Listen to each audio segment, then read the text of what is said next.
भाई, आने वाले भाई, देश में अमृत महोत्सव मनाया गया और उस टाइम एक नारा दिया गया, हर हर तिरंगा घर घर तिरंगा। हर हर से तो पीछा नहीं के छूटे हो। हर हर मोदी घर घर मोदी कई के देश ले डूबे लोग। अब हर हर तिरंगा घर घर तिरंगा, इसमें भी कुछ ना कुछ डूबा।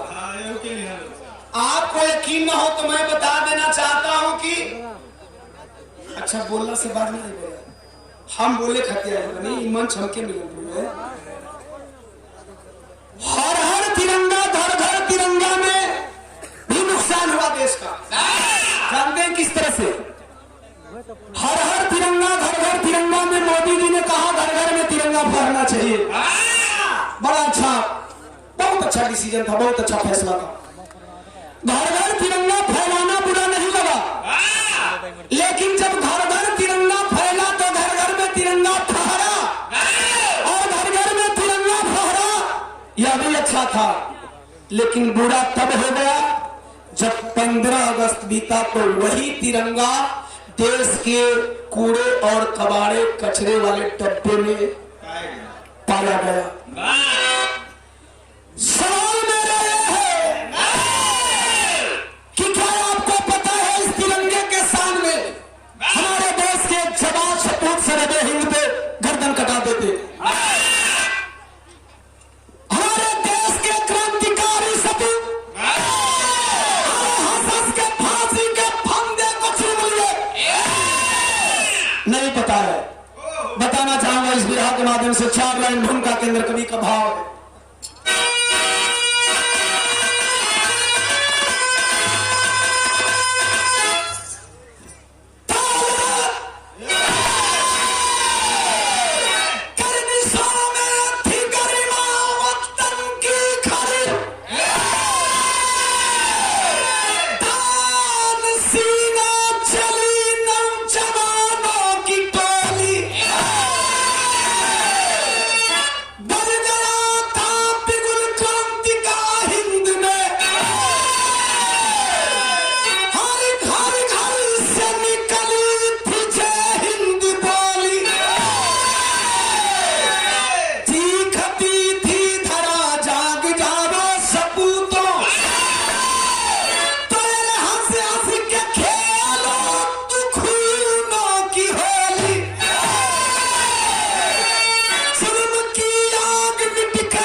पर्सनल रिसर्च मास्टर हमारे कंपोजिशन आना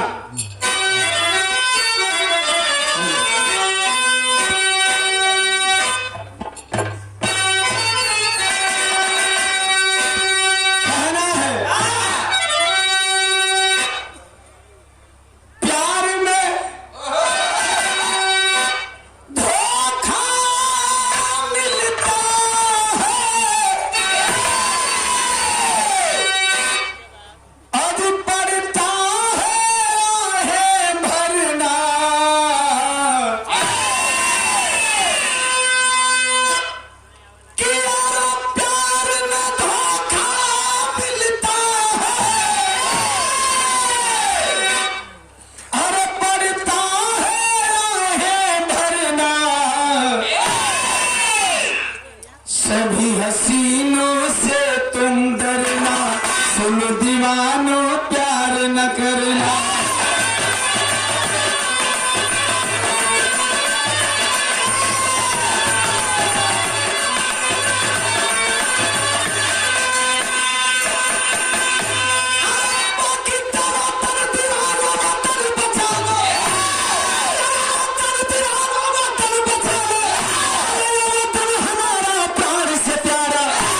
कला भी गूंजे नारा।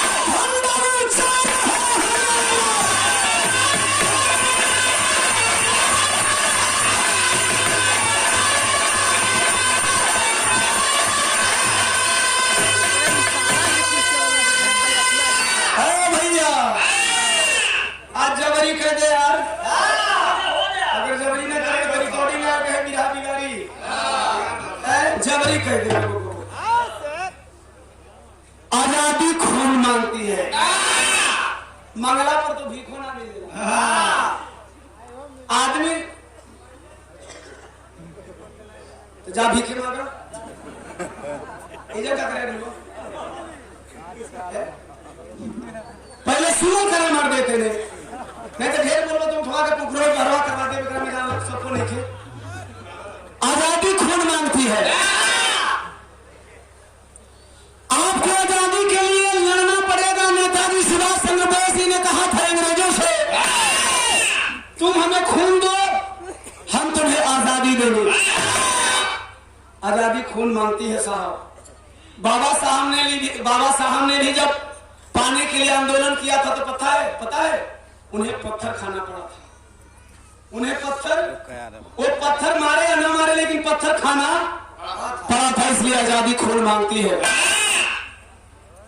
कभी जी हम अभी तक की एक जनरेशन वो था जो मुझे गुलाम बनाया, और फिर शायद उसी जनरेशन में हम लोग जी रहे हैं। उस जनरेशन को हम अगर कंपेयर करें तो ये जनरेशन उसी हालात पे खड़ी है कि बाबा साहब के संविधान के बावजूद भी हम अपने हक और अधिकार को ले नहीं पा रहे। एक दौर था जब हम बिल्कुल, हमारा सब कुछ था, इस देश पे पूरा मेरा आधिपत्य था। एक लाइन आपकी मेरे दिल को टच कर गई है ना, कि राज भी मेरा है, राज भी मेरा था और ताज भी मेरा था। लेकिन वो दौर कैसा रहा होगा? वो दौर आज ही के बुजदिलों की तरह रहा होगा। आज भी बुजदिल पैदा है हमारे समाज में। यादव समाज की बात कर रही है, बताइए यादव समाज में एक हमारे भाई कहते फिर रहे कि असली यादव देश के, बाकी सब। अब बताइए, और ऐसे लोग अपने समाज को कभी जी बांट रहे, क्या कहा जाए? दोष उनमें नहीं है, दोष उनमें नहीं है ना, हमारी मूर्खता पे उनकी विद्वता हावी है।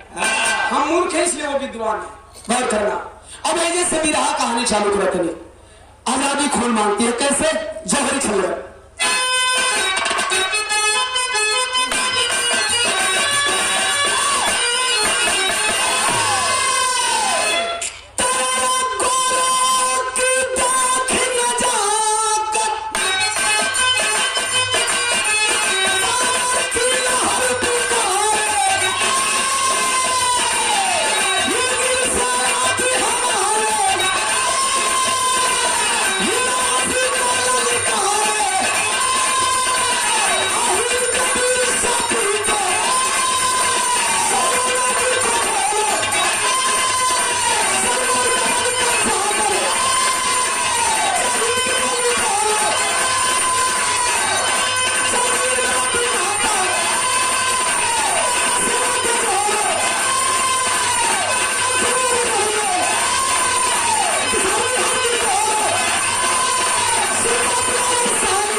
इतना पीटना जरूरी है क्या? क्यों बे? जोश आ गया। किस बात पे? वीर भाव। वीर भाव। मेरे बहादुरों, हमारी पार्टी ने जिन जिन भाइयों को वीर भाव की जोश आ जा, मेरा हथियार लेकर के बॉर्डर पे जाइए। तो हथियार ये काम ना करी, कहे नहीं? एक नाली है बौड़ा पे एक नाली से नलिया बना है। काम कर रही, सजमा के देख लो। जोखम उठाओ, चलो। अच्छा जोखम लिया? तो तू क्या करबो? हम इनके पीछे गोली भरो। नहीं तू ये बात खत्म कर, तू बहुत बड़े बिरहा की बात समझ लेगी। जो भाई जहां है 30-35 मिनट बिरहा में इन्वॉल्व रहेंगे, बिरहा की बात समझेंगे। दिलावर सिंह भाव कहा हो? सिंह रुका, यही उत्तर प्रदेश में झांसी जिला में वो छोट गांव दीनापुर का रहने वाला दिलावर सिंह सिंह मतलब जानते हैं क्या होता है? हाँ। क्या होता है? बैल। मिशन बोलो तुम, पूरी टीमवा हमारे मिशन बोली। अच्छा ये कौन स्कूल में पढ़ोगे भैया? आड़ीबाड़ी में। कहाँ? आड़ीबाड़ी में। ये आंगनबाड़ी का प्रोडक्ट है, लेकिन आंगनबाड़ी का कोई भी प्रोडक्ट है फिर भी मिशन बोल रहा है। बताएंगे मिशन, अब चालू हो गए मिशन हमारा। राम प्रकाश राही बिरहा गायक 57वां घोरावल सोनभद्र से 100 रुपया भैया के चरणों में प्रणाम। उपस्थित जनसमूह के कोट कोट सिंह। देखिए टाइटिल पे मार करने वालों से मेरा एक क्वेश्चन है, सिंह राजपूत भी लिखा था, सिंह पटेल समाज के लोग लिख रहे हैं, सिंह कुशवाहा भी लिख रहे हैं, मौर्य महतो भी लोग लिख रहे हैं, है ना। सिंह बता रहे हैं कि अगर पश्चिमी भारत में जाइएगा तो हर बिरादरी के लोग लिखते हैं, राजस्थान हरियाणा में जाइएगा तो सिंह हर बिरादरी के लोग टाइटल लगाते हैं, ये सब लोग सिंह लगाते हैं।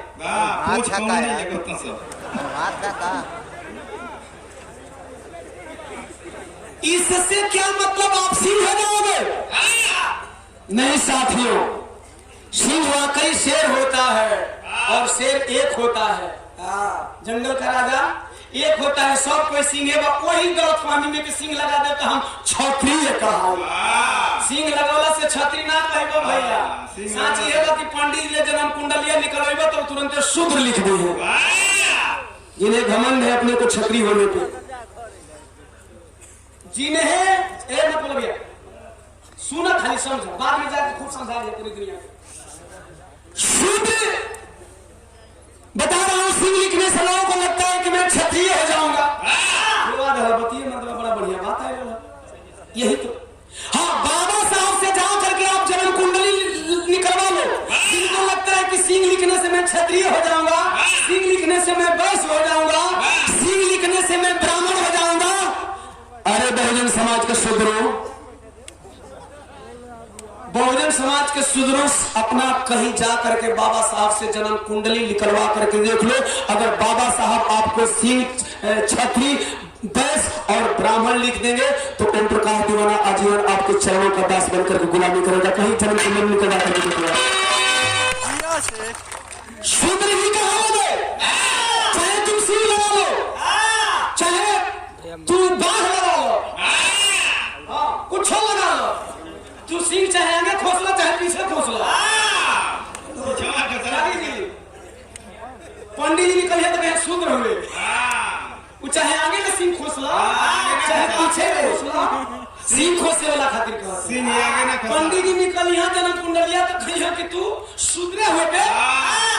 इसको समझना होगा इस 6743 जातियों को। अब यह बात मैं इसलिए कह रहा हूं, यह किसी सिंह, क्षत्रिय, ब्राह्मण, वैश्य, राजपूत, कोयरी, भूमिहार, मुसहर, डोम, पासी का विरहा नहीं है।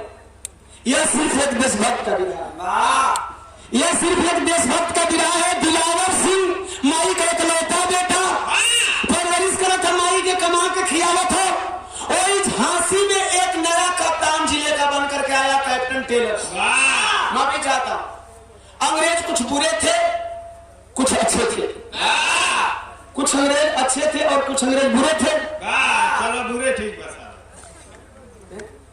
नहीं है, वो निकल गया। अगर अंग्रेज अच्छे नहीं होते तो मुझे पढ़ने का अधिकार नहीं मिला होता। अंग्रेज अच्छे नहीं होते तो बाबा साहब पढ़ लिख करके संविधान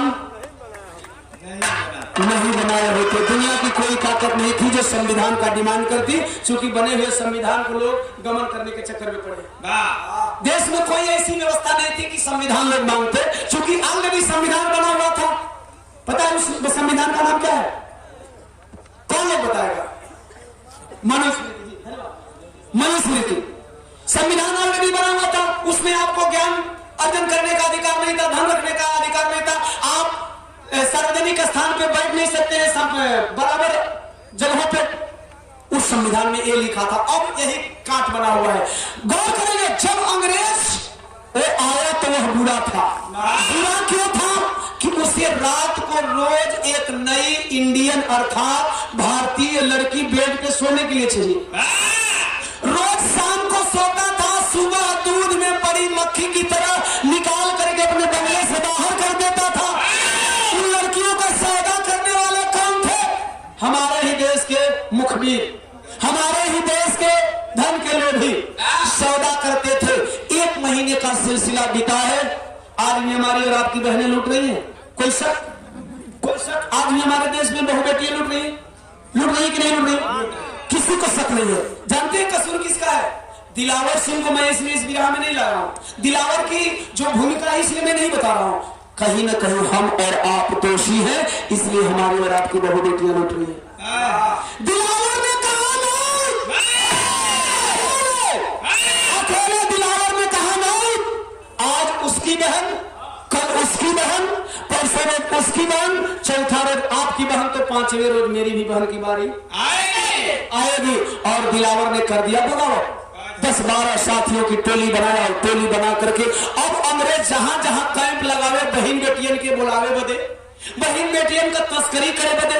हमारे देश के मुखबिर गद्दार जब बहन बेटियों को लेकर के पहुंचते थे, समियाना टेंट लगता था अंग्रेजों का। लड़कियों के पहुंचने से पहले दिलावर अपने साथियों के साथ समियाना टेंट को ब्लास्ट कर देता था, उड़ा देता था। 1 महीना और दिन गुजरा, अब अंग्रेज का खोपड़ी गरम। कौन है जो मेरे मंसूबे में पानी फेर रहा है? तब तक से दिलावर दिलावर दिलावर दिलावर यही कर चर्चा हो गई, जैसे आपके भाई की चर्चा आप लोग करिए, दीवाना दीवाना दीवाना। मान लीजिए क्या बात है, आपके मुंह से जब आप लोग कहते हैं तो अच्छा लगता है, हम कहें तो क्या मतलब?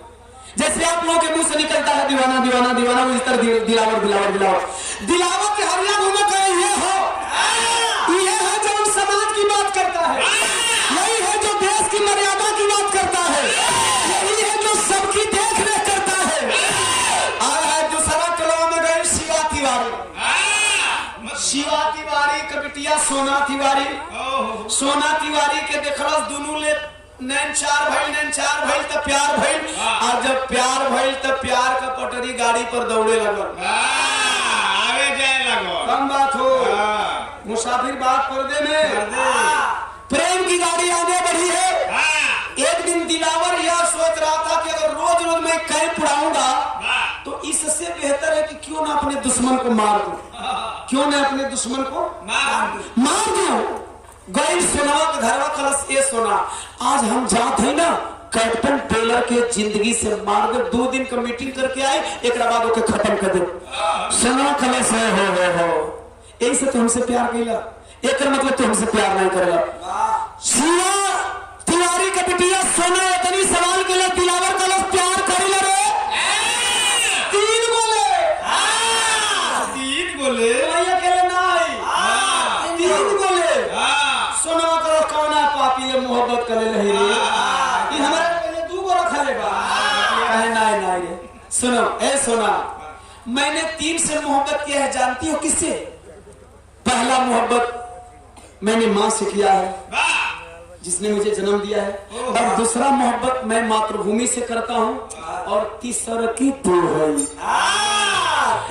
कलश साफ बच गए, नहीं कम से कम हम पहले किए हैं।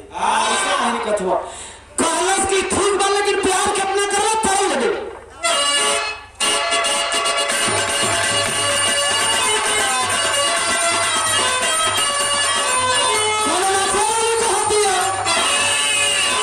सता में आइल बानी सतब न जारी, कमर हिलाई गले जरी न बतारी, कमर हिलाई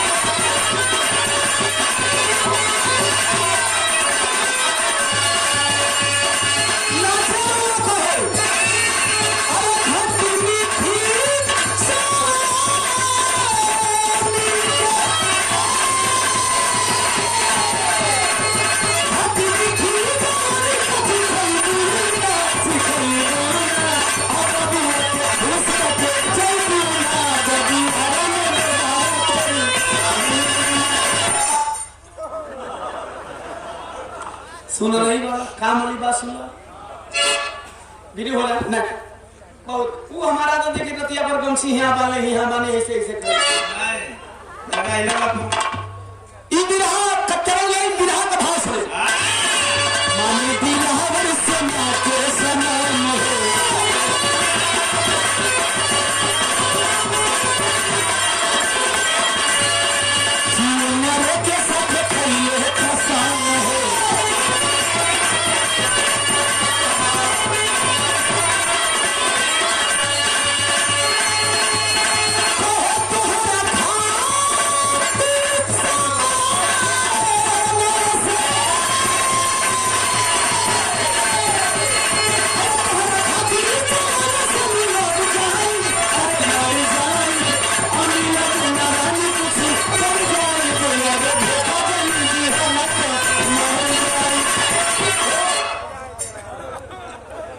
कहलस धोखा मत देना, मर जाऊंगा। कहलस की सुना सुना अपनी हमरो बतिया सुनल कितना प्यार करिला तो बताओ। कहतिया तू ही हमर जान बारा,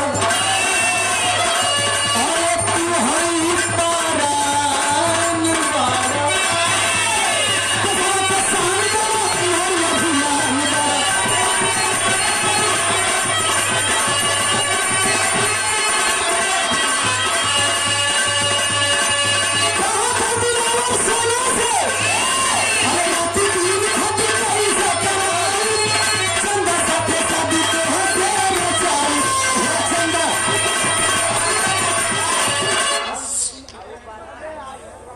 भैया सुना, नेता मत बनो, बिरहा में हिलाना उलाना मेरा पेशा नहीं।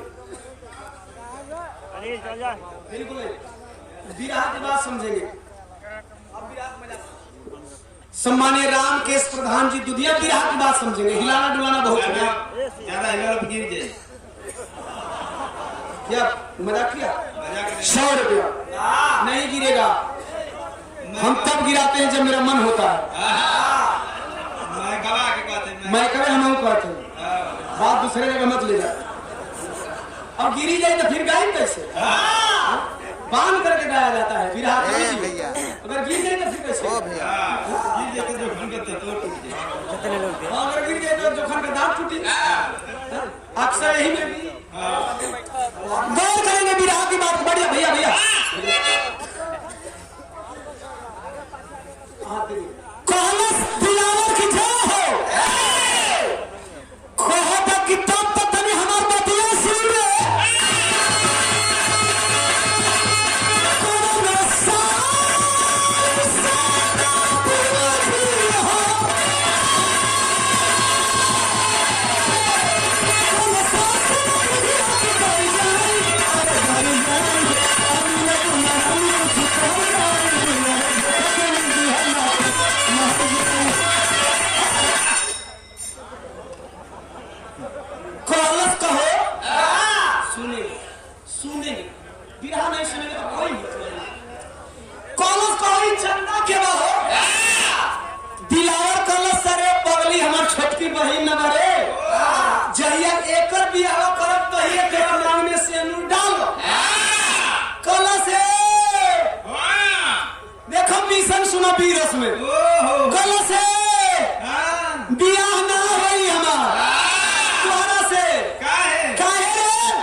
देख ला जाऊं छुपाने वाला तू लोग नीचे हो। त्यागी जी मुस्कुरा रहे हैं। ऊपर जे ऊंच बनता वो सोच ला कि तिवारी की बेटी करे कि हम बिया नहीं करो। हमार मन है कि बाबू नहीं बिया करे, ऐसा कि बाबू हमारा पहल है ऊपर हूँ। जिसने सबसे ऊंच अपने को बताया साथियों, कहीं न कहीं 100% साबित होता है कि इस भारतवर्ष में जाति का निर्माण इसीलिए किया है जिसको सबसे ऊपर वाले पैगाम पे बैठा हुआ। कैसे आप कहते हो कि हम ऊंचे? सोच लो, किसी से तुम ऊंच हो, तुमसे कोई ऊंच है, उससे कोई ऊंच है, उससे कोई ऊंच है। कॉलस काहे रे कॉलस सुना महाराज तने हमार बाबू तिवारी हो, तू सिंह हो। एक बात बता दे, तिवारी जी से आप लोग सीखिए। क्या सीखना है इस समाज को? पूरी बदल करके बियाह करना। तिवारी जी लोग पूरी बदल लेते हैं। कैसे? त्रिवेदी बना तो द्विवेदी में, द्विवेदी बना तो पाठक में, पाठक बना तो मिश्रा में, मिश्रा बना तो पांडे में, पांडे जी बना तो मोहपात्र में। अब उनका 7 कुरी बाबू, 7 कुरी एक जगह हो जाता है, 7 कुरी मिलके हित नाथ बड़ा। शेड्यूल कास्ट में चमार, पासी, धोबी, कोल, खरवार, मुसहर, है ना, सोनकर, ये सब बिरादर बा। अच्छा अब एक में अब ऊंच बना करे नहीं वो तो चमार, लेकिन शेड्यूल कास्ट में आरक्षण लेगा बराबर। शेड्यूल कास्ट में आरक्षण लेके बराबर। यादव समाज में हमारे आ रही है, यादव समाज में भी 7 कुरियां हैं। 2-3 कुरियों को मैं नाम जानता हूँ, ग्वाल वंश, किसनौर, गणहोर, हाँ भाई ये कुरी है। और पूछ लीजिए गणहोर समाज से कि गणहोर समाज ग्वाल समाज में शादी नहीं करता। अगर आप पूरी बदल करके शादी करेंगे तो ये समाज कभी नहीं, संतोष कवि जी, संतोष यादव जी है, ये है समाज में लागू है। आप पूरी बदल के करेंगे तो आपका जो जनरेशन पैदा होगा हाइब्रिड का पैदा होगा। हाँ, जर्सी माँ, यानी क्यों लोग आप पे राज करते हैं? क्योंकि हमेशा दो जनरेशन का क्लास होता है और हम अपने में रह जाते हैं। जब क्रॉस कनेक्शन होता है तो जब संकरण होता है तो संकरण प्रजाति बहुत मजबूत पैदा होती है। हाइब्रिड वाला जितना भी है फल गौर करेंगे। कहलस हमार बाबू तोहरा ले दिया ना करे। आप समझ में आए कि वीरसोम मिशन का किनारा समझो तब न मिशन खाली कहो मिशन जय भीम जय भीम जय भीम। अच्छा जय भीम कहते ना बाबा साहब का मूर्ति रख के मार अगरबत्ती धरा तो एक मुठा। ये जय भीम का कौन मतलब है? बल्कि तू जय भीम मत कह, तू बल्कि जय श्री राम कहो। अगर तुम क्या अगरबत्ती देखा बाबू जी का अगरबत्ती रख दो, तस्वीर रख दो, अब एक बाद का कला की पूरा फल फलहरी हम कुछ चूतियन के देखा तनी कला का कुछ लोगों के बुरा लगे है ना। फल फलहरी सजा के आ बुद्ध जी का बाबा साहब को प्रतिमा रख के छठ करता हूँ समझ कैसा मन करता कि अम्बेडकर वादी है। अरे यार ये क्या पाखंड है? वही पाखंड तो आप ही कर दो। समझिए मिशन क्या है? मिशन इस समाज को एक मंच पे लाना है। मिशन समाज में समता स्थापित करना है।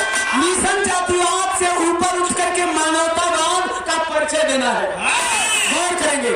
कहलस सुन रे हम बियाह कर ले। कहलस ठीक बात जा जी वही दिलावर चलो शिवा तिवारी के खोपड़िया सपगल ससुर तो हमारा लड़की ने बियाह करबो।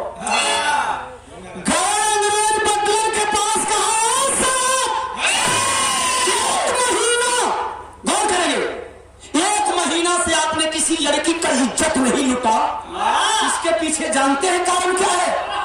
हमारे गांव का एगो दिलावर सनकी क्रांतिकारी पैदा भइल बा। उहे तो हर कई बड़ा उड़ावे ला एको लड़की के आवे नहीं देना। एक काम करो, ओकरा घरवा में एगो चंदा नाम को ओकर बहिन हियो, अरे नमवे चंदा ना हो चांद की तरह खूबसूरत भी हियो, जाके ओके पकड़वा लो, उठाए के इज्जतिया लूट लो। उस शर्म का मारे मर्दी कभी तुहरा से बगाओ ना ही करी।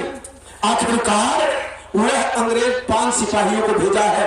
दिलावर तो चला गया है मीटिंग पे, 5 महीने के बाद अगले तक तरल बदल गई।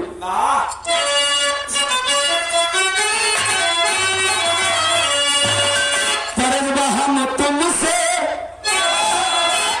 जुदा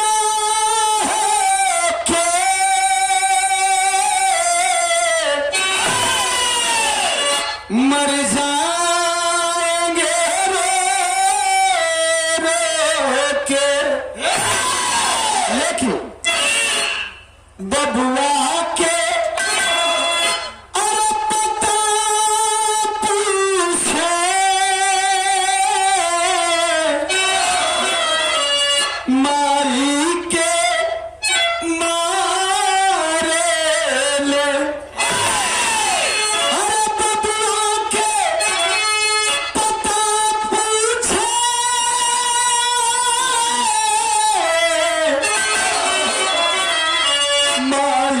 के मारे ले। जब पता अरे पतली ना मिली आँख निसारे ले। हो बाबू पता पूछत रहे लंबाई नहीं बतौलस, गुस्सा में अखिया नोच के बाहर कर देना। और जब मां चीख पड़ी आंख के निकालने की वजह से तो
रोती रह गई बहनिया की पकड़ के। इतनी खूबसूरत बहनिया है कि बर्दाश्त नहीं कर पाए काम वासना को, नोच दिया कपड़वा।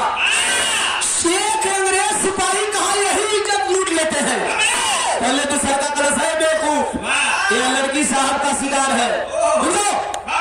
अंग्रेज रुक गया, लेकिन जब एक सिपाही रुका है दूसरा सिपाही पकड़ा, कहा ऐ बुढ़िया सुना है तूने अपने बेटे को शेर बनाया है रे, और तेरा शेर बेटा आएगा ना तो बता देना कि कैप्टन टेलर के 5 सिपाही आए थे, तेरी बहन को लेकर के झांसी गए हैं। अगर वाकई तेरे स्तन का दूध तेरा बेटा पिया है तो आकर के अपनी बहन की इज्जत बचा लेगा। बता देना अपने बिलावर को। लेकर के चले गए, वह मां रोती रह गई, बिलखती रह गई, गिलगिलाती रह गई, हमें मार दे लेकिन हमारा बच्चिया की मत लेके जा। बट अंग्रेज लेकर के चले गए। अंग्रेज लेकर के चले गए। 2 दिन की मीटिंग खत्म करके दिलावर जब घर पे आया है, एक कोनमा में मारी पड़ा लिया, कोहरत हिया, सिस्कत हिया, खुनावा सूख के चेहरा करिया भलबा, अखिया बंद बा। दिलावर जान गया कुछ न कुछ अनहोनी हो गई। माँ के पास जाता है, सवाल करता है, माँ माँ ये किसने किया रे, ऐसा क्यों हुआ रे माँ? माँ बोली बेटा जानते हो तेरे जाने के कुछ टाइम बाद अंग्रेज के 5 सिपाही आए थे, मार रहे थे, मैंने तुम्हारा पता नहीं बताया, आंख निकाल लिया फिर भी मैंने तुम्हारा पता नहीं बताया। तेरी बहन चंदा रोती हुई आई, उठा कर लेकर चले गए। जानते हो बेटा तुम्हें चैलेंज करके गए हैं, मेरे खून को ललकार करके गए हैं। लाल अभी तक तेरी मां ने तुमसे कुछ नहीं मांगा। ये लाइट बंद करेंगे, ये लाइट बंद करेंगे भैया। कलाकार से उतने फायदा लो ना जितना हमन के मजा आवे, है ना? तू अपने फायदा खातिर हमन का कायदा बिगाड़त हो। गौर करेंगे, कलस रिकॉर्ड कला ऐसे बिरहा भी चैनल पर पड़ी नहीं। आप लोग धूम तरफ डालेंगे, बिरहा पे स्ट्राइक आ जाता है। माफी मांगे, मेरा दोस्त नहीं। धूम तरफ डाल करके आप लोग 2 पैसा कमाइए, ये मेरा सौभाग्य, लेकिन बिरहा नहीं करेंगे। खूब डालिए, बढ़िया टाइटल बनाइए। बिरहा रिकॉर्ड करने का कोई मतलब नहीं बनेगा। धूम तरफ जिसमें का डाल दीजिएगा, बिरहा नहीं डालेंगे वरना स्ट्राइक आ जाएगा। माफी चाहता हूँ आप सबसे। बात करेंगे, कहा बेटा तू वाकई मेरे स्तन का दूध पिया है ना? आज तक से मैंने तुमसे कुछ नहीं मांगा, आज तक से मैंने तुमसे कुछ नहीं मांगा। आंचल फैला कर मांग रहे हो अपनी बहन को सही सलामत ला करके मेरे आंचल में डाल दे। यही नाम है, यही जनवाने का दूध का कर्ज है रे। क्या तू अदा करेगा? क्या अपनी माँ की बात मानेगा, चुकाएगा दूध का कर्ज? कलश है माँ, तूने बेटा पैदा किया है, औलाद पैदा किया है, भगोड़ा नहीं पैदा के लिए। मायरे चिंता मत कर, साथ ही खाली अगर हमारी बहनिया सही सलामत होई तो फिर तो के सही सलामत लेके चलो भगवान तरह बदले।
दुनिया में कोनो शक्ति नहीं थे।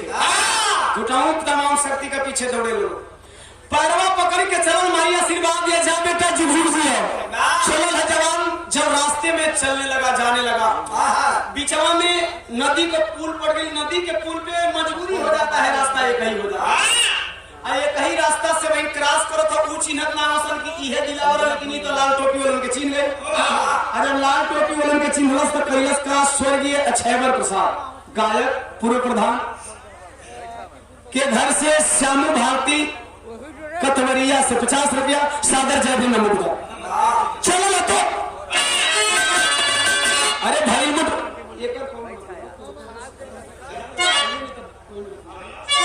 अरे भाई मुठ भेड़ भी लगा रहा फिरंगी। अरे तल्लाह ने लाल किया लाल रड़े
अच्छा ये अंग्रेज का जीजा हो तो तू का हो? हम उन्हीं को पाहू नहीं। अच्छा कन्नी यादव गायक कलाकार है, सम्मान है या प्यार है भैया का? जो ग्राम को कोरट से 100 रुपया चरण में। अमरनाथ दीवाना शिवपुर से 70 रुपया चरण में प्रणाम उपस्थित जनसमूह के कोट से मरलस 5 के छतिया पर चढ़ पहुंच गए झांसी। झांसी में सबसे पहले अंग्रेज का बंगला खोजने लगा। बंगला के अगल बगल मुखबिरी कर गया, कोई पता नहीं चला बहन कहाँ रहती है। पूरे झांसी में सैर मारे लगल। सोनभद्र जैसे बड़ा है उसी तरह जिला बड़ा होता है, अक्सर घूम घूम पता लगा था हमारे बहनिया कहाँ। अचानक एक शामियाना दिखा जो चारों तरफ से घिरा था, ऊपर ब्रिटिश गवर्नमेंट का झंडा था, यानी अंग्रेजी झंडा लहरा, अंग्रेजी पताका लहराया था। दुरवे ले, चूंकि अगर बगल पुलिस है, दुरवे ले अपना था कि वो शामियाना का अंदरवा होत का है, वो टेंडवा का अंदरवा होत क्या है। ए भैया जब 2 दिन बीत गए, तीसरा दिन चलो तो हो, सोच गया अंग्रेज लगता है वह दिलावर और मेरा ख्वाब अधूरा रह जाएगा कि मैं दिलावर के सामने दिलावर की बहन की आबरू लूटने वाला था। चलो कोई बात नहीं। बड़ा लड़की की तरफ चंदा जो अर्धनग्न अवस्था में पड़ी हुई है। अर्धनग्न अवस्था का मतलब समझते हैं, ऊपर का कपड़ा फटा हुआ है, नीचे का 2 कपड़ा बचा है, वो भी कपड़ा नोचना चाहता है। तब तक से हथवा रोक देशवा की बिटिया वह चंदा का साहब लूटना चाहते हैं, लूट जाओ। कहाँ रहला तू सही दिल से बताओ। लूटना चाहते हैं, लूट जाओगे। लूटना चाहते हैं साहब, लूट जाओगे। लेकिन एक बात हमारी सुन लीजिए, इसके बाद मुझे लूट लीजिएगा। क्या कहती है?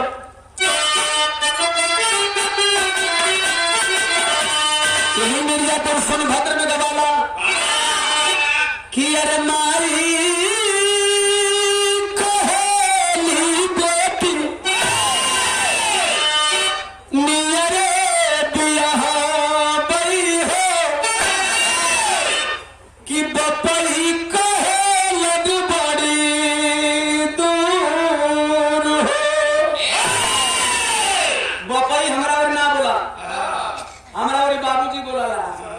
पापा बोलाला, बाबू बोलाला।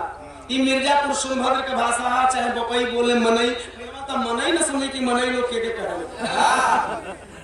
यह लोकल भाषा और लोकल बोली और भाषा में बड़ा मिठास रहेगा। एक जगह गए अष्टभुजी भवानी गावे, पहला बार विराम, तो लोग कहा कि जब खा ले लिया त्यागी जी, तो खैला वेला के बाद सीधे एगो बूढ़ा कहा बेटवा खा लेला बेटा ना, तो ओ लड़ी जा। अच्छा हम कहने की हम गुस्सा हम तेरा गुस्सा में है कि बुढ़वा कैसे बोले थे बोले क्योंकि हमारा वाली आदमी गुस्सा में बोले। देखिए भाषा भाई चेंज हो जाएगा। मीन्स हमारे वाले गुस्सा में भी बोले करे का खाते बोलो बोले रे। और यहाँ प्यार का भाषा है कि खा ले तो बोला नहीं। अच्छा जब तनिक लेटर नहीं व्यवस्था वैसी नहीं थी, थोड़ा ठंड की लग रहा था, ठंड का मौसम था, तो कहता हूँ बेटा नहीं बेटा है ना, बेटा ना ऐसा है कि ठंडा लगा था का हम कहीं हाँ चाचा ठंडा तो लगा था साल बोल रही, तो कहता हूँ कि ऐसा ना कि तब तो के रफल भेजवा देते हम रफल का हो क्योंकि शायद कम्बल को इधर रफल बोला जाता है। तो बोली बड़ा मिठास भाई है कि बोली बोलते तो और बोलने के बड़ा निकल गई थी बोली है भाषा लेकिन बिहार का भाषा नहीं बाकी रोई रोई चंदा बोले टेलर के समाना हो कर जानी हम के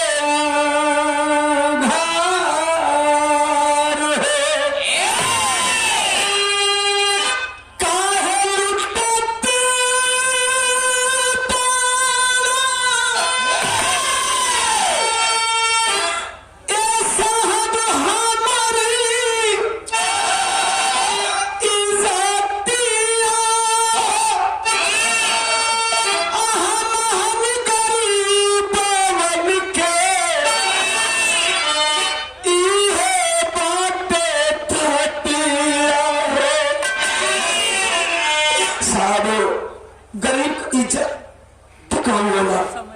बिकाऊ हम गरीब इज्जत का सौदा ना कर रहे साहब। ये गरीबन के पास खास तौर से ये बहुजन समाज के बहु बेटियन के पास इज्जत का अलावा कोनो धन हम बड़ा निर्धन है साहब। ए साहब लुटवा ना ले आओ चाहते ए साहब ले आओ चाहते तो मना ना करो ए साहब लो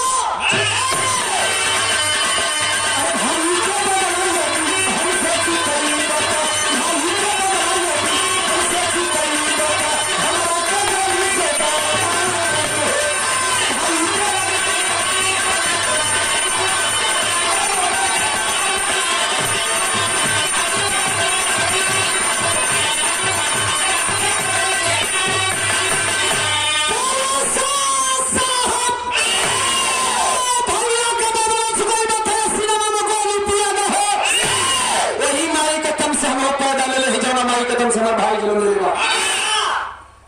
इतने इतना कहते कहते आवाजिया बड़ा लाउड बोलसिए ना लाउड जोर से बोलसिए सुन गई रे बहनिया तेज समीरवा में चिल्लाती है और सुन गई कि गोली मार दे लेकिन इज्जत न लुटाई दिलावर खलस बाहर बहना। अगर अब तक लूट नहीं पाई तो कोई लूटने वाला माई का पैदा भी नहीं हुआ है। दौड़ा मोइके से मरला छलांग एड़ा से फट गई समियाना हुसल समियाना का अंदरवा अंग्रेजवन का पिछवा में ललकारा था। शेर वही है जो दुश्मन के खेमे में ललकारे शेर वही है जो दुश्मन के खेमे में ललकारे। साला अपना इलाका में तो कुत्ता भी शेर बनता है ना। चलो हम उससे सब तेरी के साथ निभाओ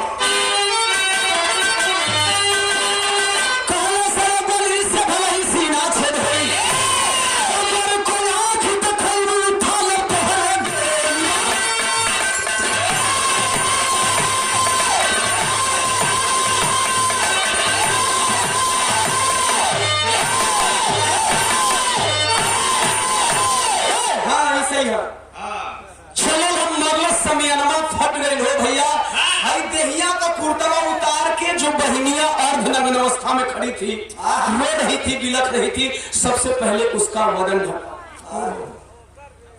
एमा कितना भाई हो, एमा कितना भाई हो भैया जवन उघार बहन का तन ढकत हुई कोई है।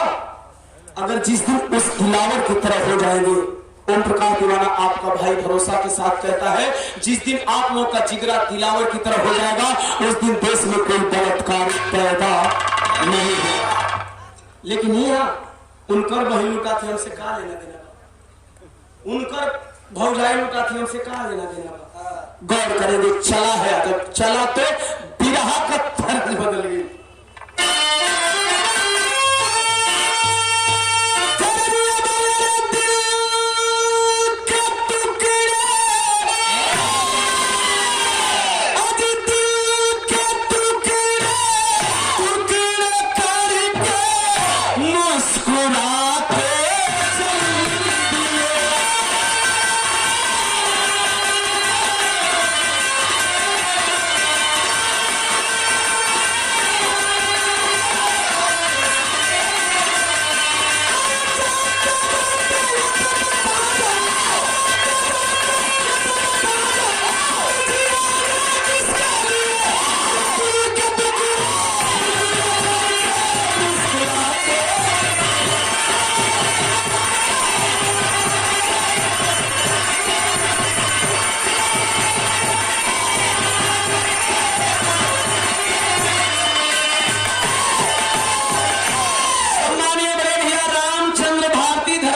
है 100 रुपया सागर जय भीम नमो बुद्धाय तरज भुला जा मौज मस्ती बदेगा ऐसे कि तरज के कहे तो हर एक कलाकार को कुछ होती है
पॉइंट की बात करने जा रहा हूं यह वतन तो उनका बिल्कुल नहीं हो सकता किनका जानते हैं किनका किनका यह होना ही नहीं पाकिस्तानियों का यह वतन उनका नहीं हो सकता मैं कोड में बोलता हूं समझ जाएंगे आप लोग ये समझदारों के लिए समझदारों के लिए इशारा काफी है यह वतन उनका कभी नहीं हो सकता जो तिरंगा झंडा को नीचे करके अपना झंडा ऊपर फहराते हैं ये वतन उनका कभी नहीं हो सकता ये उनका वतन कभी नहीं हो सकता जिनको तिरंगे झंडे का सम्मान मालूम नहीं है वो देशभक्ति बताते हैं कि देशभक्त और राष्ट्रभक्त कौन है वो हमको राष्ट्रभक्ति और देशभक्ति सिखाते हैं जिनको तिरंगे का सम्मान करने नहीं आता राम ललित जी प्रधान है खुटहनिया 200 रुपए इस भाव पे प्रधान जी के सादर जय भी उपस्थित जन समूह के कोट कोट समूह कामस वतन उनका नहीं हो सकता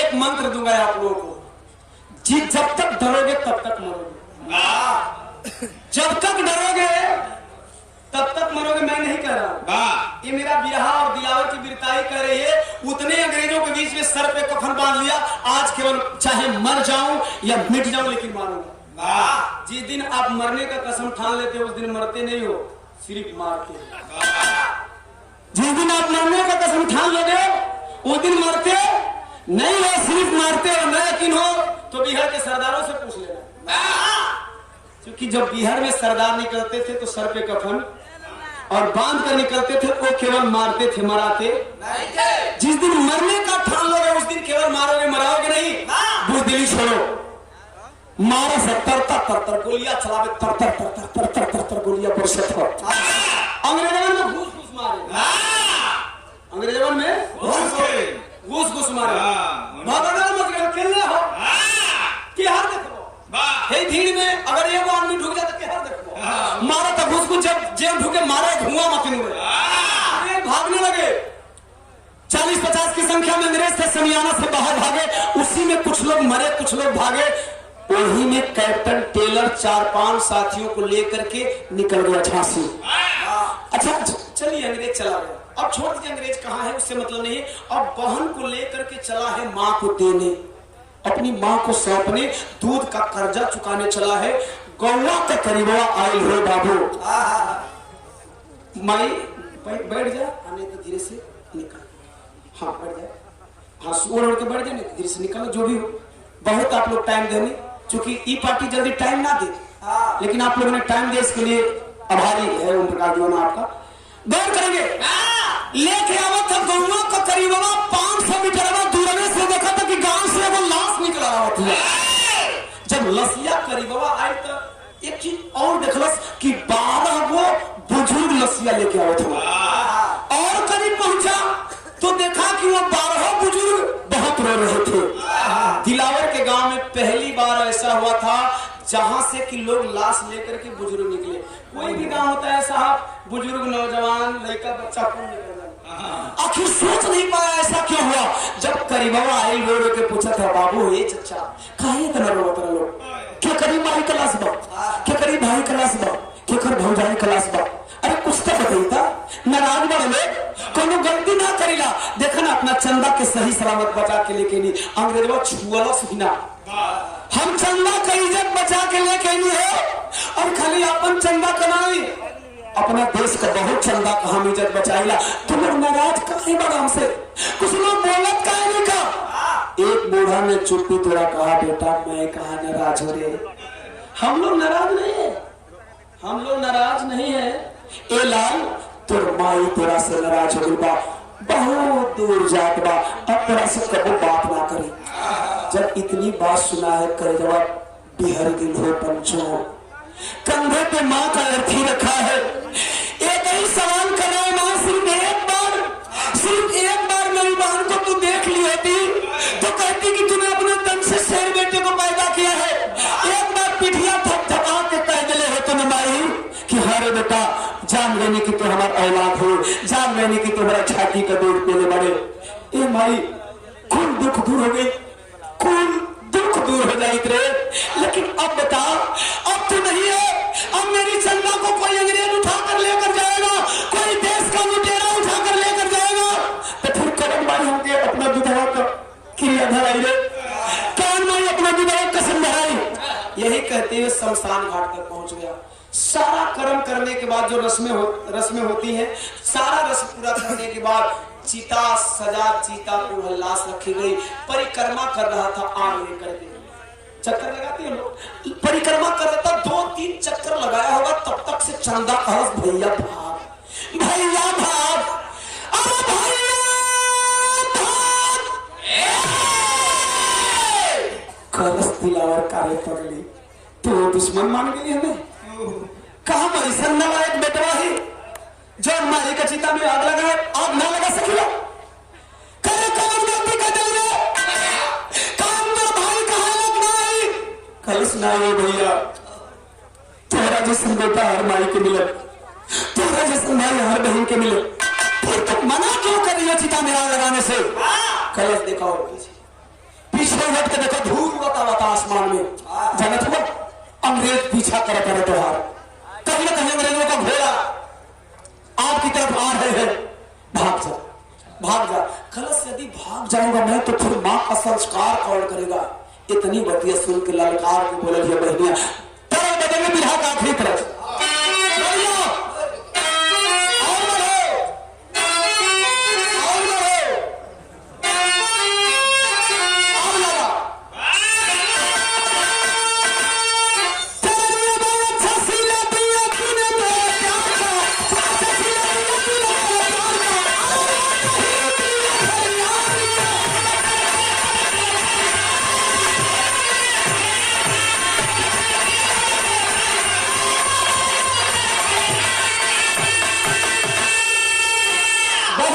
सूचना है जो भाई जहां बैठे वही प्रेम से सुनेंगे।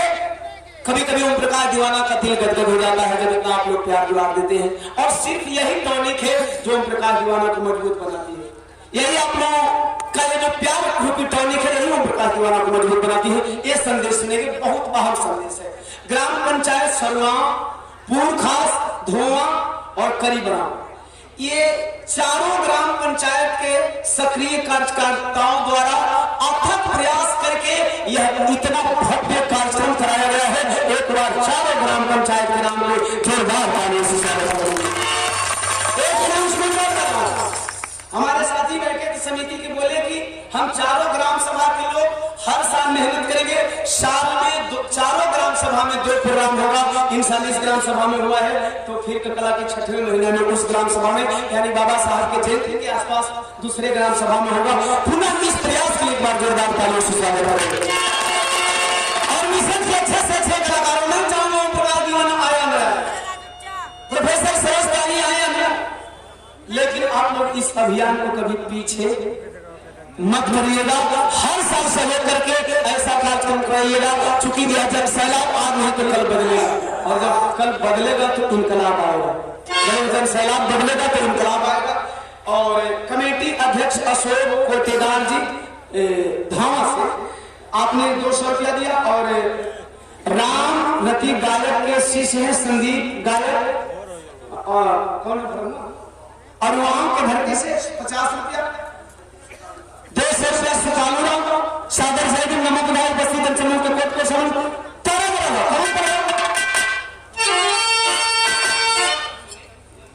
सुनील भैया पढ़ना से 50 रुपया चरने में प्रणाम। आना बाबू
गांव की तरफ भागा।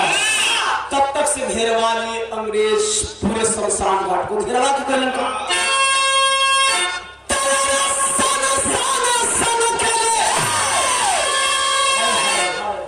गोला फिरती घेरवा करके शमशान घाट को गोली चला गई। तो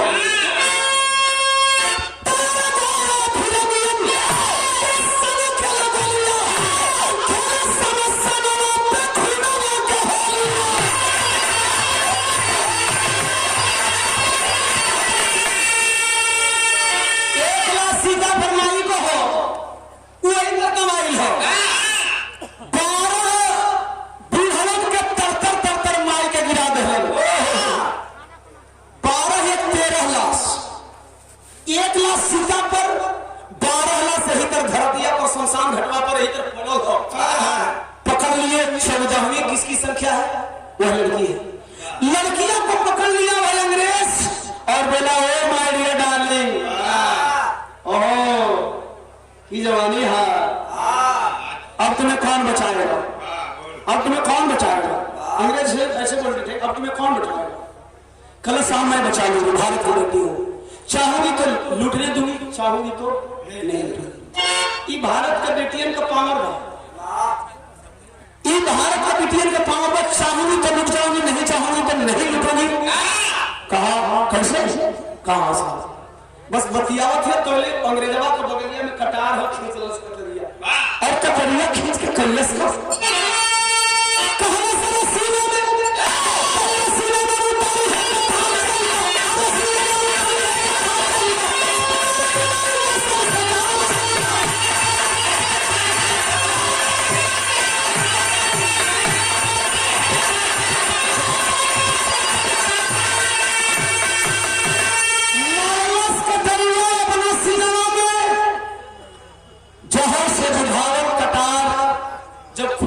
है तड़फड़ा कर वो बिटिया दम तोड़ देती है।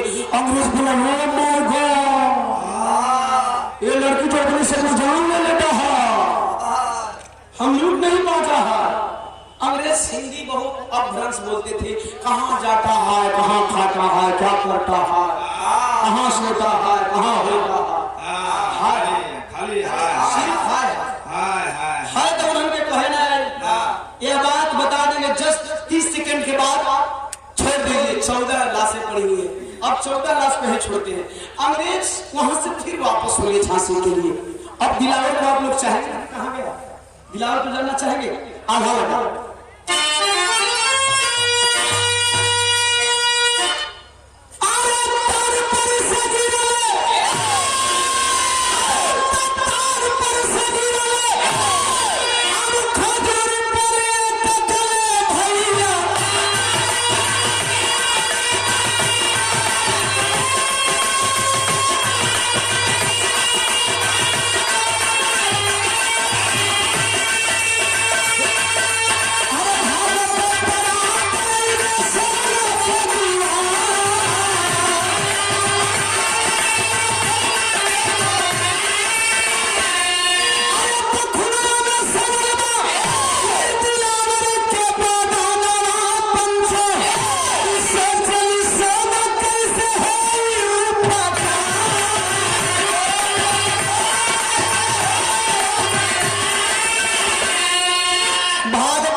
शिवा तिवारी का बिटिया बड़ परिवार का बेटी है, खानदान बड़ा है, दीवार भी बगल में है, घर भी बगल में, झाड़ू तनिक लगावत है सांझ के पहर में। पहुंचल एक देख करके दिलावर को सोना घबरा गया। दिलावर बोला एक काम करो, तुम अपने पापा से कह करके मेरा इलाज करवा दो। और इतना कहते कहते दिलावर के साथ एक घटना घट गई। का घटल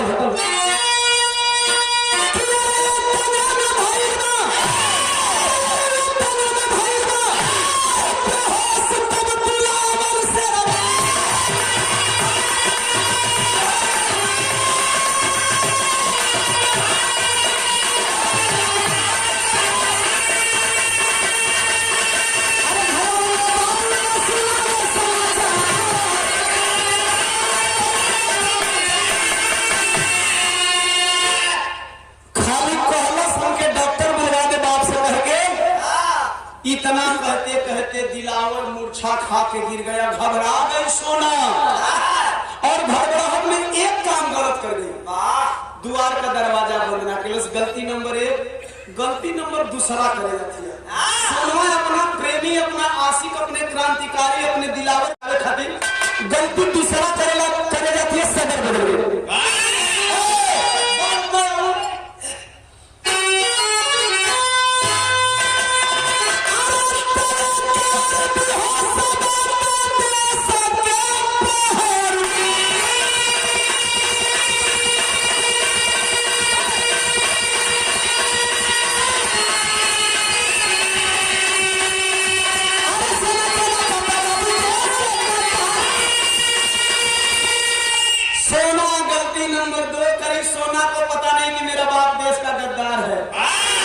मेरा बाप मेरे आशिक का दुश्मन है, मेरा बाप मेरे आशिक के परिवार का दुश्मन है। वह जान नहीं पाई, पिता के सामने गई और बाबू का समाचार बाबूजी जानते, दिलावर आया है, मेरा प्रेमी आया है, कोई बोले ना, मेरा आशिक आया है, पिताजी उसको दवा की जरूरत है, आप दिलावर को दवा दिलवा दीजिए। कल दिलावर बुढ़िया का बेटा, हाँ वही जानते क्या? अरे बढ़िया जानता हूँ, मैंने गरिया था तो एक माई के ना जाने थे, चूंकि उसको तो जलन है कि मेरी बेटी से शादी करना। देखिए एक कास्ट का जलन है, एक कास्ट का जलन है साहब।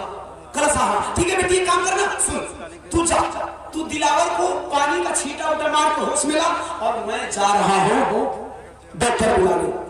सोनमा अपने बाबू माई से दूर आई, जो वही घरवा का आखिरी द्वारिया पर खड़ा हुई, तबले शिवा तिवारी अपने दुल्हन से सोना माई से कहा,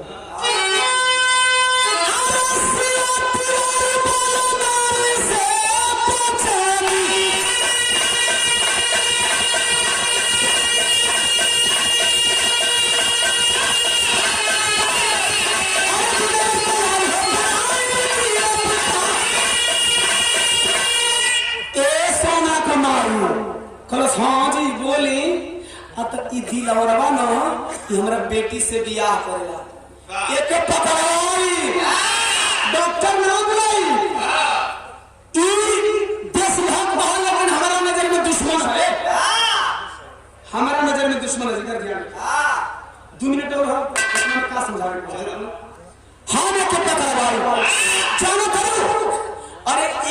चलते एकरा माई के अखिया निकलवा लेने मुखबिरी के अंग्रेज से हमारे कहला से कर बहनिया का अपहरण भेज रहे हमार बचिया कहते डॉक्टर के बुला दे हम जाते हैं के पकड़वा जानते हैं के पकड़वाला में फायदा का बा 25,000 रुपया इनाम बा ई गैर बिरादर का बाल लड़का एकरा समझ बेटी का है दिए वही 25,000 से दहेज दे के बढ़िया शादी कर दे हमके अंग्रेज कैप्टन टेलर 25,000 रुपया इनाम देगा और इसको पकड़वा दूंगा सोना का माई कलश का कहनी अरे देशभक्त हो देश को बहन बेटियन खातिर लड़ेला देश के आजाद करावे खातिर लड़ेला और देशद्रोही कहलाए शिवा तिवारी कलश तो हमके पढ़ेगी तो हमें पढ़ेगी हम जाए कलश सुनिए हमारी बात सुनिए तो बात है क्या कहा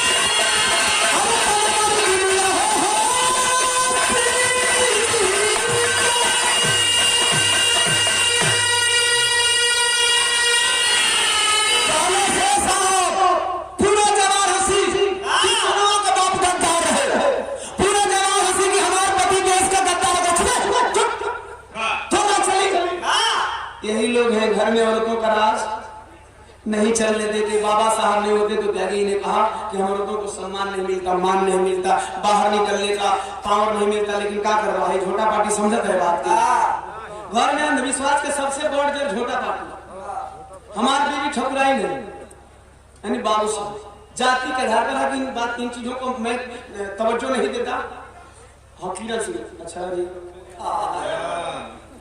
हमसे ज्यादा डेवलप हमारा परिवार है ना कहने का मतलब सामाजिकता यही है कि आपको लोग जाने तो अगर आपके बीवी बच्चों को भी यहाँ तो लोग बीवी बच्चा घर में लुकवाए घूमत में क्या बीवी बच्चा वाला ही नई नई लड़कियों याद रहा गौर करेंगे परिवार की पहचान होनी चाहिए आपके साथ साथ खैर उधर नहीं जाना चाहता मैं ये बात इसलिए कर रहा हूँ कि उसे समझाते समझाते त्यागी जी मैं 90% पे लाया अभी भी 10% में है अभी भी 10% में है लेकिन वो भी 10% चूंकि परिवार है घर नहीं है उसे धीरे धीरे ही तक हम दुरुस्त कर सकते हैं जैसे हम लोग धीरे धीरे बढ़ते हैं पलते हैं कभी जी ऑटोमेटिक बदलाव नहीं होता मैं इसलिए कह रहा हूँ अपनी माताओं बहनों से आप लोगों को बदलने की जरूरत है 10% अब लगा था कि एक आध साल में वो खत्म हो जाएगा एक आध वैसा प्रमाण दे कि वो कहीं की रहे नहीं क्या नहीं हाँ नहीं ठीक है बड़का भैया हम समझा दे का दिन तुम समझा दे पहले तो अपनी वाली की समझा जो छठिया कर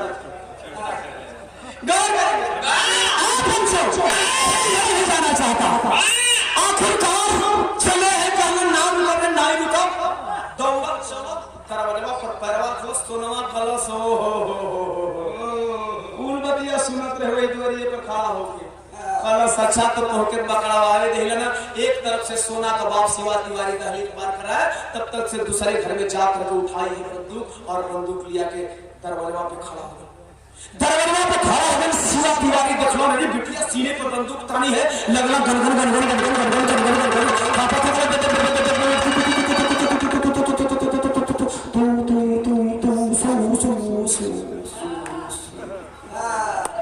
मुत देना सार मुत देना धोती है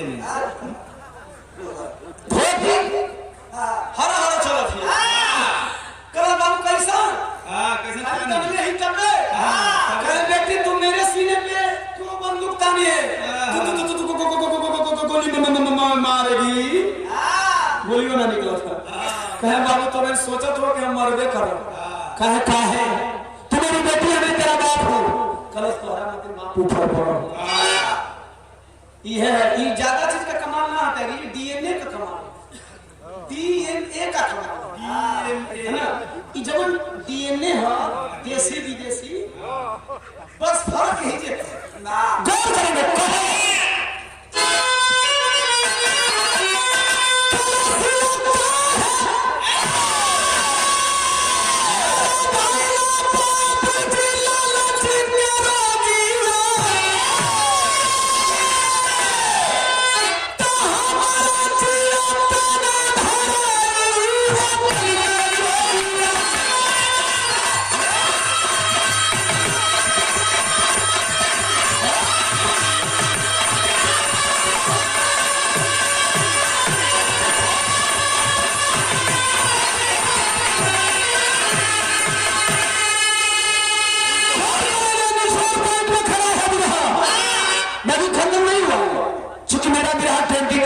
छूटा है।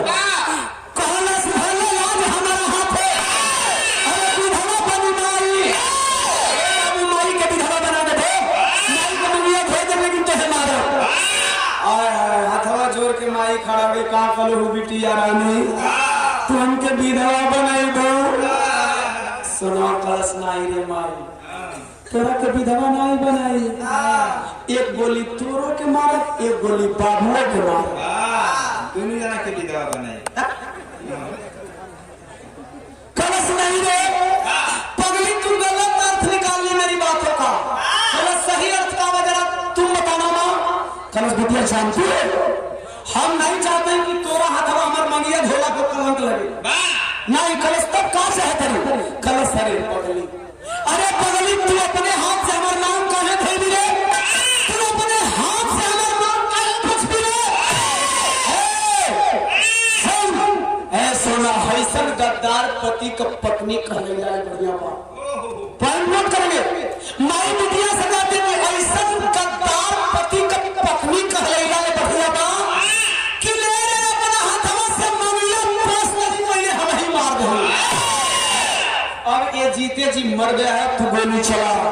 दुनिया के लोग नहीं कहेंगे कि एक माँ ने, एक बेटी ने अपने माँ को विधवा बना दिया।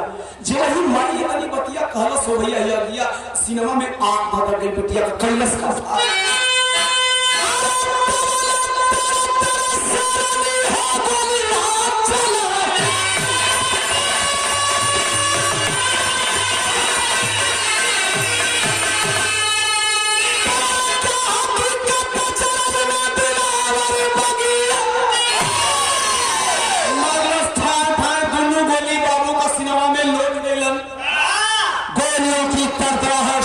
दिलावर की बेहोश टूट गई।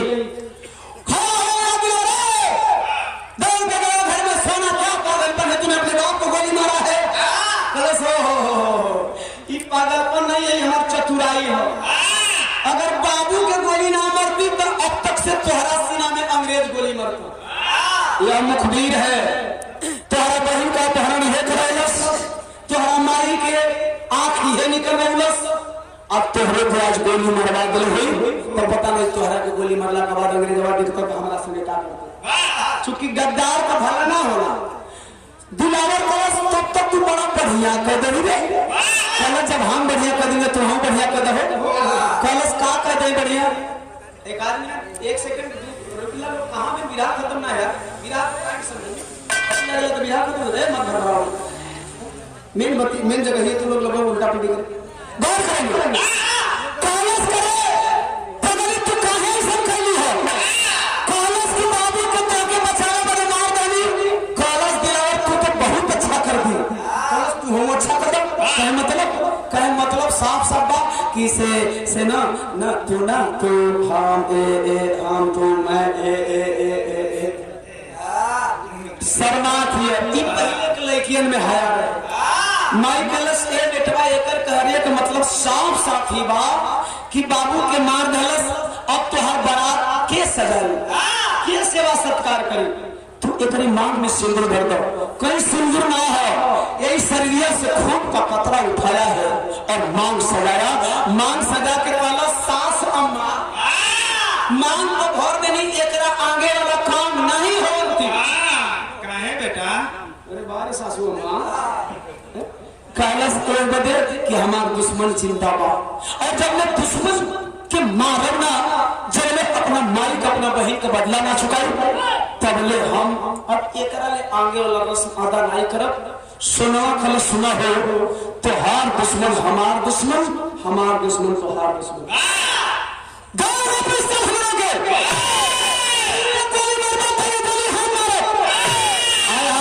पति पत्नी लेकर के पिस्टल जब बगल में खोस करके अंग्रेज कैप्टन टेलर के बंगले पे पहुंचे हैं तब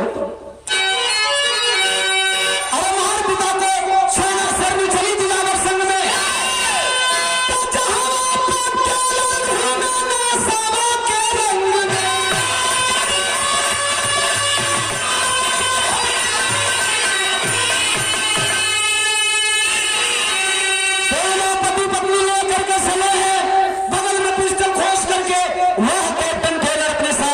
झांसी फांसी में जश्न मना रहा है।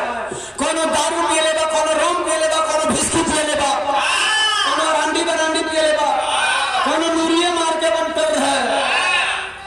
अरे भाई मान लो भरी जमाना चिया कच्चे चले यार। और नशा में धूत है कहा, सुनो मेरे सिपाहियों, मैंने दिलावर की बहन को हम भी पिए, हम भी नशा में पकड़ लेंगे। सिपाहियों, मैंने दिलावर की बहन को आज मारा। और सुनो, माफी चाहता हूं, नशा नहीं करिएगा, सामने नशा नहीं करता, एक्टिंग करेगा रियल। जिनको अंदाज लगाना हो मेरे साथ 2 महीना कर लीजिए। मैं काल्पनिक बातें मन पे नहीं करता हूं। नशा नहीं करिएगा, नशा ही मेरे बहुजन समाज को नाश की तरफ लेकर के जा रहा है। अगर बात अच्छी लगती है दीवाना की, तो एक बात जरा गौर से सुनेंगे। आपके परिवार के भले के लिए कहता हूं, यह मनोरंजन विधा अलग है और आप लोगों के भले की बात अलग है। अगर आप पान खाते हो मेरे साथ, पान का खर्चा कितना है भाई? 5 रुपए शायद है कम से कम। अगर दिन भर में 6 पान का छड़ जाते हो, 6 पान दिन भर में 6 पान खाते हो साहब, आप 30 रुपया खर्च करते हो। अगर पूरे महीने का खर्च देखा जाए तो 900 रुपये। अगर वह 900 रुपये बचा लीजिएगा साथियों ने, दीवाना आप लोगों से हाथ जोड़कर अपील करता है, अगर अपना भाई और अपना बेटा मानेंगे तो इस बात को जरूर अमल में करिएगा। बिरहा याद रखिएगा, मत रखिएगा, इस बात को आप लोग याद रखिएगा। अगर 900 रुपये पान का बचा लेते हैं, दारू की तो बात छोड़ दीजिए, 900 रुपये पान का बचा लेंगे साहब, तो उसी पैसे से आप अपने बच्चे और बच्चियों को कॉपी किताब खरीद करके एक दिन टीचर, मास्टर और इंजीनियर बनाने में कामयाब हो जाएगा। पैसा बचा लेना, तो इस पैसे को बचा लेना, अपने बच्चों को पढ़ा लेना। बिरहा कम सुनना चलेगा, नहीं करना नशा। लोग बताते हैं नशा करने वाले जब नशा करते हैं तो नशा और चाहिए, नशा करने वाले जब नशा करते हैं तो नशा और चाहिए। और नशा में झूम रहा है कार, सुनो विभाग, एक काम करो कि मेरा नशा कम रहा है और चेक बोतल और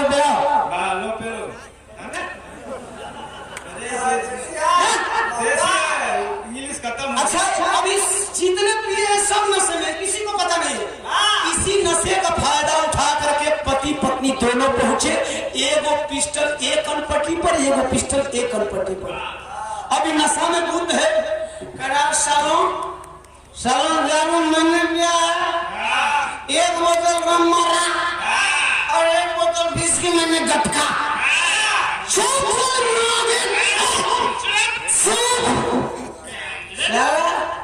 दारू मैंने पिया और नशा तुमको चढ़ी। दारू मुंह में पिलाई जाती है, गान में नहीं, कान बोल रहा है यार। अंग्रेज है, अंग्रेजों की हिंदी सही नहीं थी, मैंने पहले ही बोला। वो शुद्ध नहीं बोल पा रहा है, दारू वाले ऐसे भी नहीं शुद्ध बोलते, हिंदी बोलने वाले भी नहीं बोलेंगे, चूंकि दारू चटकता हो ऐसा कर कैसा। मैंने दारू का दोनों बोतल आपके मुंह में डाला, तुमने मुंह में नहीं डाला, हमें नशा हुई है लेकिन होश में हूं। तुमने दारू का 2 बोतल मेरे खून में डाला। अरे नहीं बे, वो बोल नहीं रहा, तुम हम कान बोल रहा है, कान मेरा भी नशा है ना, मारा खराब फाड़ दो। काला दिलारो एक और मतलब कि तू जहां बहुत लगता हमें मारी, चुके के तो समझ में आवत नहीं, यो समझ में कुछ बोला था। कल सोना जरा हटना, सोना जरा हट जो तनी नीचे अंग्रेजी बोलता है, अंग्रेजी निकाली, पिस्टलवा नीचे सरकार बोला। साहब को छोटी से बात बताओ थी, अंग्रेज वाकई हिंदी सही नहीं बोलते थे। आए खाए पिए रहे, लूटे लाटे चल गए।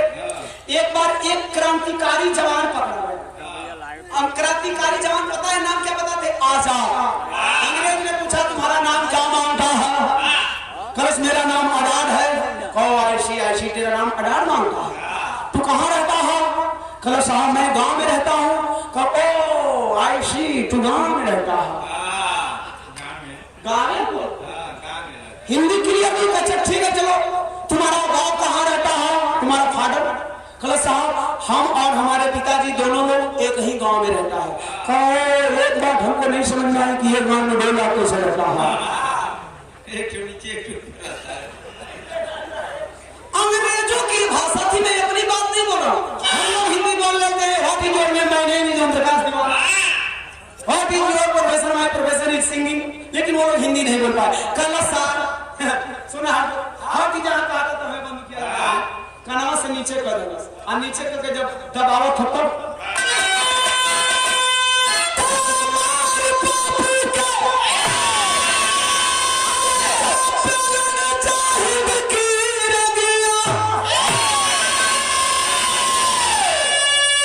मात लगाने यार उतार देले तो हम चढ़ा देला।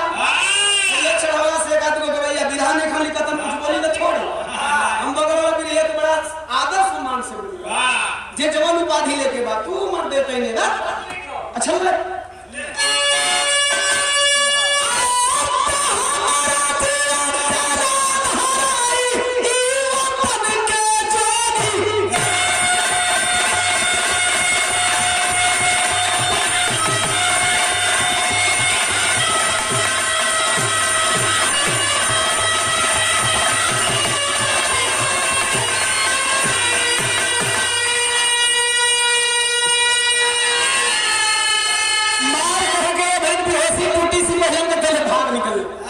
दोनों पति पत्नी भागे हैं। माई का संस्कार भाई, 12 बुजुर्गों का संस्कार भाई, बहन का संस्कार करके इस तरह से अपने आप को बचा लिए और अपने इलाके को बचा लिए। इस तरह से देश को आजादी मिली। एक संदेश आप लोग नोट करेंगे, पूजा नहीं करना है, पढ़ना है। किसको पढ़ना है? सीताराम बाप पोखर पूर्व प्रधान 100 रुपया सागर जल छत्रपति शाही फूले पेरियार की धरती। जिनको इंद्र में ग्वाल सुनना होगा त्यागी जी के बाद हमारी जो बारी आएगी उसमें सुना दूंगा। बुद्ध छत्री साहिब फूले पेरियार की धरती, बाबा साहब ललई यादव। हमारे यादव समाज के भाई तो लगभग 100 में 5 लोग होंगे जो ललई सिंह यादव का नाम ही जानते होंगे। बाकी 95 लोग भगवान कन्हैया के अलावा किसी को जानते ही नहीं। बाबा साहब ललई यादव